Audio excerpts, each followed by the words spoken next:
wonderful world.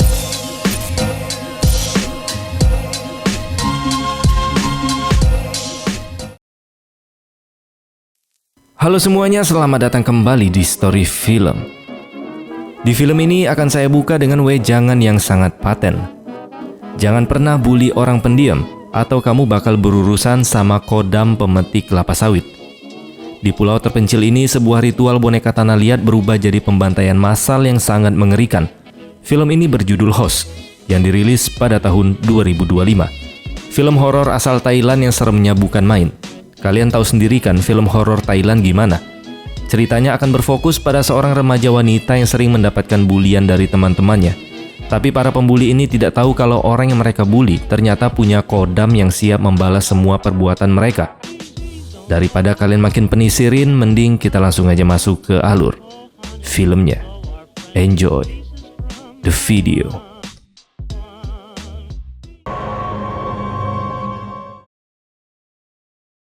Cerita dimulai pada tahun 1976. Kita diperkenalkan dengan Ing, gadis pendiam yang dikirim ke sebuah pulau terpencil. Dia diantar oleh temannya yang bernama Pin. Di sana ada sebuah sekolah rehabilitas buat remaja perempuan bermasalah yang menempati bekas bangunan penjara tua. Kesannya ya suram, usang, dan sangat mencekam. Setibanya di sana mereka disambut Aim, murid senior yang cantik tapi punya aura penguasa. ที่นี่น่ะทำเรื่องส่งทางการอยู่นี่ใช่ไหม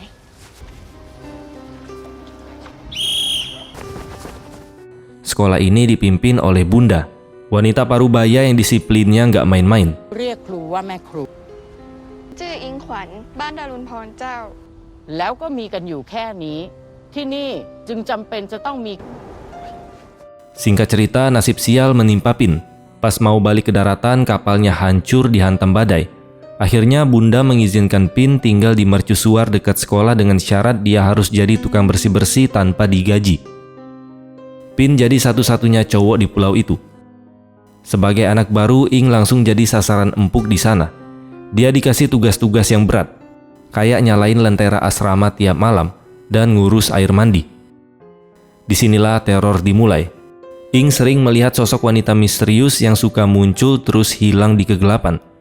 Momen paling parah adalah pas Ing mau ke toilet.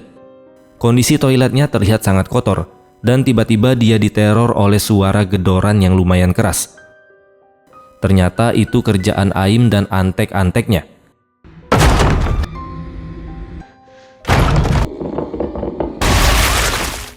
Atas perintah Aim, seorang murid bernama Ploy menyiram kepala Ing pakai seember kotoran. Di sana Ing cuma bisa menangis. Dia nggak berani melawan sama sekali. Satu-satunya hiburan Ing ya cuma Pin. Suatu hari tangan Ing luka kena rantai timba yang karatan.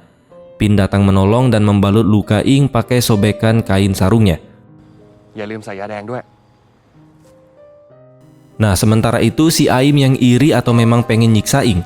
Dia pun diam-diam nyolong kain balutan luka tersebut dari tangan Ing pas dia lagi tidur. Tapi setelah itu Aim kena batunya. Dia mulai dihantui oleh sosok gaib, bahkan sampai didorong jatuh dari tangga dan dapat ancaman bakal dibunuh.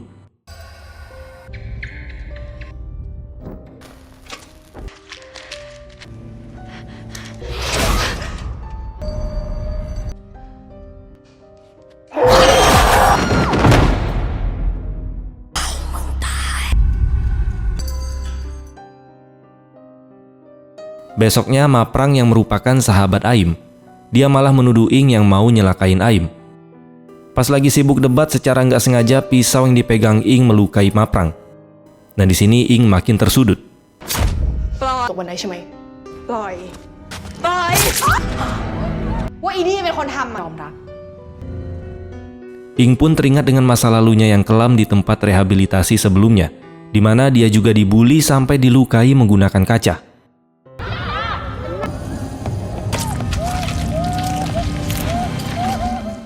Ternyata pindah ke pulau ini nggak bikin hidupnya lebih tenang.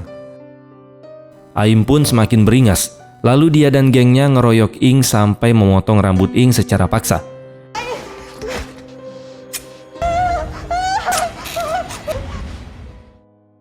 Namun mereka nggak sadar, setiap kali Ing disakiti, Sosok kodam pelindung Ing semakin haus darah dan siap meneror mereka secara brutal.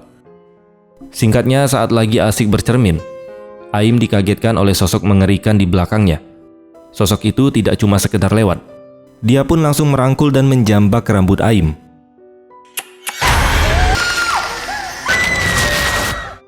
Aim pun teriak ketakutan sampai teman-temannya terbangun. Namun sosok tersebut sudah menghilang. Diketahui ternyata Ploy juga merasakan hal yang sama. Sejak kejadian menyiram Ing pakai kotoran, bahu Ploy terlihat memar bekas cengkeraman tangan sosok misterius. Ploy akhirnya cerita soal legenda Meisu. Katanya setiap bayi yang lahir punya roh penjaga yang dianggap sebagai ibu kedua, biar bayi itu nggak diambil sama roh jahat. Dan setiap bayi yang lahir harus ada ritual khusus, yaitu mematahkan kepala boneka tanah liat. Kepalanya buat orang tua, badannya buat si roh. Masalahnya Ing punya boneka itu utuh atau ada yang nggak beres dengan ritualnya. Makanya roh tersebut terus melindungi Ing dengan cara yang sadis. Hai kau peliang, mana? Bukannya takut, Aim malah makin gila ngebully Ing.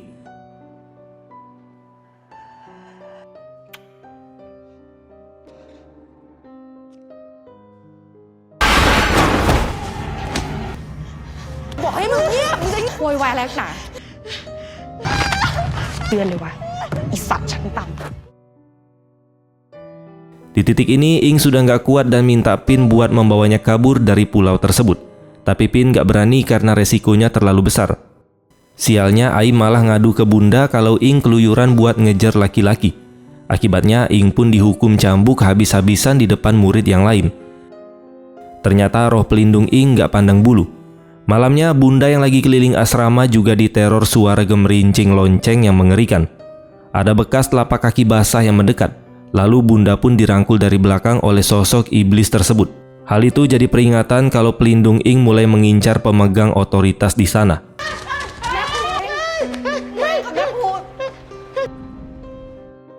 Saat Ing lagi sendirian, Aim dan Maprang menyeretnya ke reruntuhan bangunan. Tanpa ampun mereka pun menggertak Ing sampai gadis malang itu terjatuh ke dalam sumur tua yang dalam. Bukannya menolong, mereka malah menutup sumur tersebut dan meninggalkan Ing sendirian. Di dalam sumur, terornya semakin gila. Ing dikelilingi oleh wajah-wajah pucat penghuni sumur tersebut yang ingin menawarkan bantuan, tapi dengan aura yang sangat suram.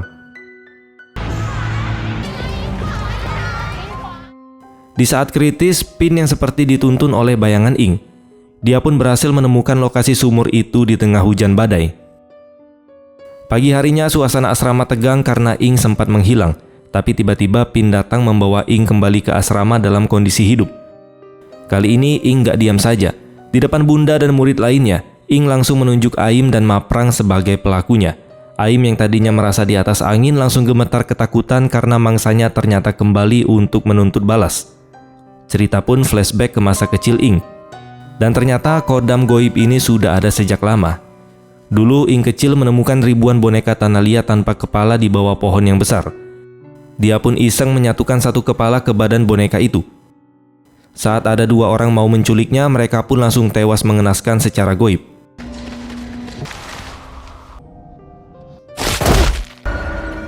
Sejak saat itulah iblis tersebut menganggap Ing sebagai anaknya dan bakal menghabisi siapapun yang berani menyakiti Ing.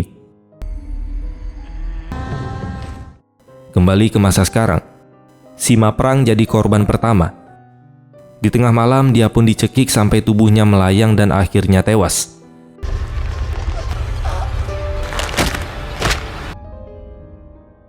Ploy yang ketakutan langsung memperingatkan Aim kalau ini kerjaan Meisu, alias kodam pelindung, dan mereka semua di asrama itu dalam bahaya besar. Bunda yang panik akhirnya memutuskan untuk mengusir Ing dan menyuruh Pin membawanya pergi dari sana. Aim pun menemukan potongan koran lama tentang pembunuhan massal di asrama lain, dan di foto pelakunya ada sosok Ing. Ternyata Ing sudah sering menghancurkan tempat di mana dia tinggal. Sudah beberapa tempat rehabilitasi yang menjadi korban akibat keganasan dari kodamnya Ing.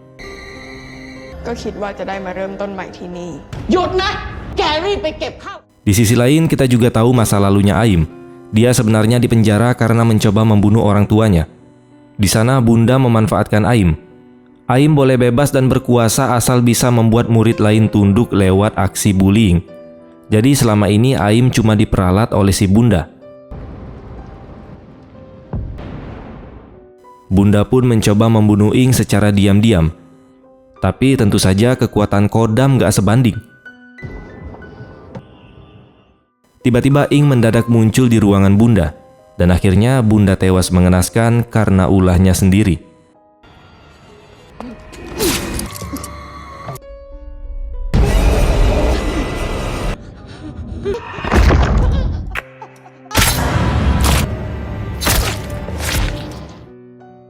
Pas Aim datang, dia menemukan mayat Bunda dan sebuah fakta menyakitkan, yaitu surat perintah pembebasan. Ternyata nama Aim, Ploy, Maprang, dan Ing sudah masuk daftar bebas, tapi Bunda sengaja menyembunyikannya karena dia terobsesi ingin menguasai mereka selamanya di pulau itu. Aim mencoba menghancurkan sumber kekuatan Ing, yaitu boneka tanah liat yang sudah disatukan kepalanya. Dia pun coba membakar, karena boneka itu nggak bisa pecah. Sementara itu di mercusuar, Pin mulai sadar kalau omongan Aim sepertinya benar, setelah dia melihat sosok iblis merangkul Ing lewat cermin.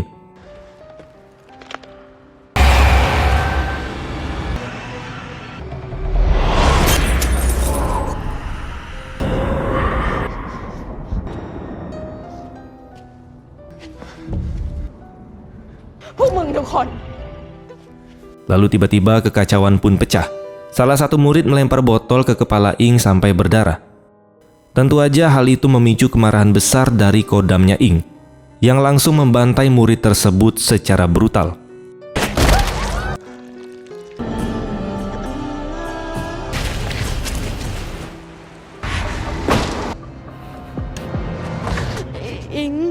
Di tengah badai terjadilah perkelahian hebat antara Aim dan Ing di puncak mercusuar. Sayangnya Pin harus tewas saat mencoba menolong Aim. Akhirnya Ing dan Aim jatuh bersamaan dari atas mercusuar ke laut. Pagi harinya Aim terbangun di pantai dalam kondisi selamat. Ing pun muncul dan mencoba menyerang Aim lagi menggunakan batu.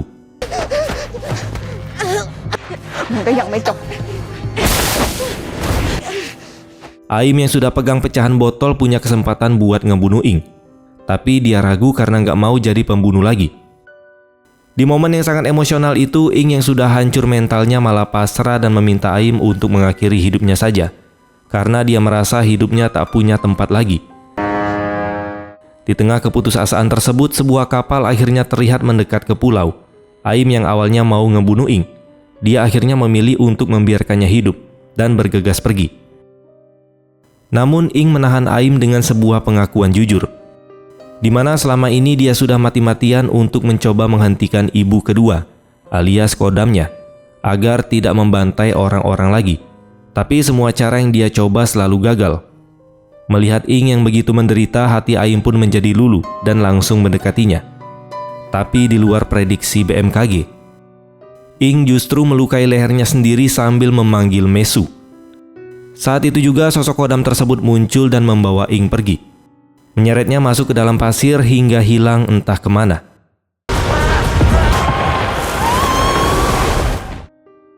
Gak lama kemudian polisi pun datang ke lokasi. Mereka menemukan Aim yang sudah bersimbah darah sambil memangku jasadnya Pin. Dan kebetulan di sana dia memegang pisau. Secara logika polisi nih, Aim adalah pelakunya. Aim pun sempat merasa lega saat melihat teman-temannya datang menghampiri, terutama si Ploy. Dia pikir Ploy bakal jadi saksi kunci yang akan membela dirinya. Tapi ternyata kenyataannya beda. Ploy justru memberikan kesaksian palsu. Dia bilang ke polisi kalau nggak pernah ada murid bernama Ing di asrama itu. Ploy menuduh semua pembantaian itu adalah ulah dari Aim sendirian. Dan sebelum polisi membawa Aim pergi, Ploy membisikkan sesuatu kepada Aim. Ternyata dia sudah lama menantikan kehancuran Aim sebagai balasan atas bullying yang dia terima selama ini. Alhasil, Aim pun kembali ditarik ke penjara atas kejahatan yang tidak dia lakukan sepenuhnya. Sementara kebenaran tentang Ing dan Mei Su terkubur bersama selamanya. Dan film pun selesai. Ending yang sangat mentailankan. Pesan moral dari film ini sangat jelas, di mana kalian harus berhati-hati dengan orang pendiam yang kamu sakiti. Karena kamu nggak pernah tahu kodam apa yang mereka simpan untuk melindungi diri mereka sendiri. Terima kasih sudah menonton dan sampai jumpa di next video.